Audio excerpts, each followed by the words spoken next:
Petite vidéo de correction pour ceux qui en ont besoin. Alors, est-ce qu'on avait une fonction constante, affine ou linéaire? La première était linéaire, vu qu'il n'y a pas de chiffre derrière.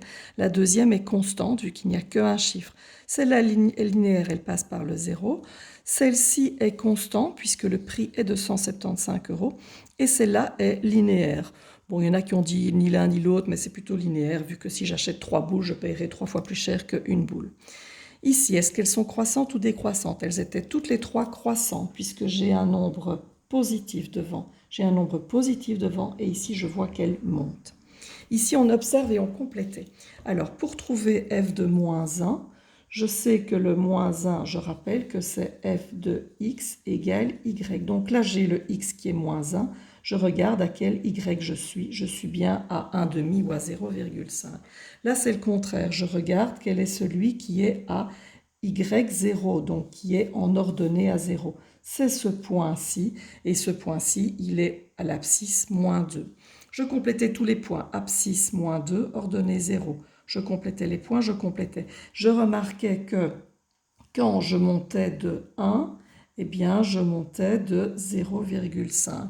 Donc, du coup, ici, vous montez de 7 fois plus que 1. Donc, vous allez monter de 7 fois plus, donc de 3,5 pour arriver là. Page suivante. Il fallait tracer un repère cartésien et vous pouviez mettre les trois fonctions dessus. Donc, on avait x et y. Alors, je vois que l'ordonnée à l'origine est 1. Donc, je sais que g va passer par 1. Je sais qu'elle monte de 2. Donc, elle monte de 2, ce qui veut dire que le point suivant, il est 2 plus haut. Donc, le point suivant est 2 plus haut. Voici la représentation graphique de g. H est une constante qui se trouve à moins 3. Donc on se met à moins 3 et ça nous donne le H. Le F, il suffisait de prendre le point 0, 0 et 4, 1, 2, 3, 4 et 2 en ordonnée. Attention, beaucoup m'ont fait un segment. C'est une fonction, c'est une droite qui est infinie, donc vous devez la faire longue, sinon vous perdiez un point. Je vérifie par calcul. L'abscisse est x, l'ordonnée l'abscisse est x1, l'ordonnée moins 1. Et je vérifie, est-ce que moins 1 est égal à 1 moins 5? Eh bien non, moins 4 n'est pas égal à moins 1, donc non.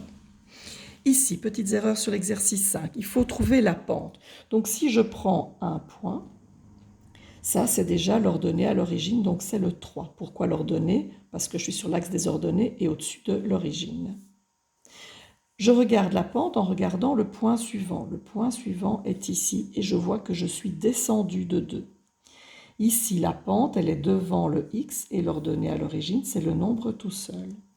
Ici, la pente est celle qui montre le point suivant. Là, c'est le point suivant et je vois que je suis descendu de 2, pente de 2.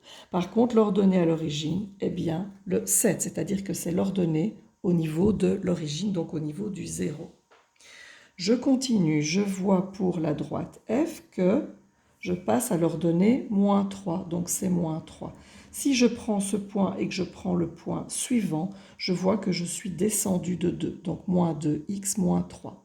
Le G par contre, alors le G, je sais que je passe à 0, donc en fait c'est plus 0 derrière, enfin il n'y a rien derrière. Par contre, pour voir le point suivant, c'est pas évident. Le point qui est plus facile, c'est celui qui est 3 fois plus loin. Et je vois que quand je passe au point 3 coups plus loin, je suis monté de 1.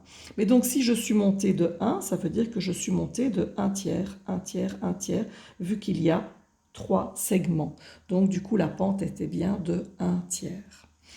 Ici, vous deviez utiliser la formule. La formule nous dit bien qu'on prend y2 moins y1, donc 4 moins moins 2, et en dessous, x2 moins x1, donc 6 moins 4, et vous obteniez 3. Voilà, s'il reste des questions, vous m'envoyez par conversation.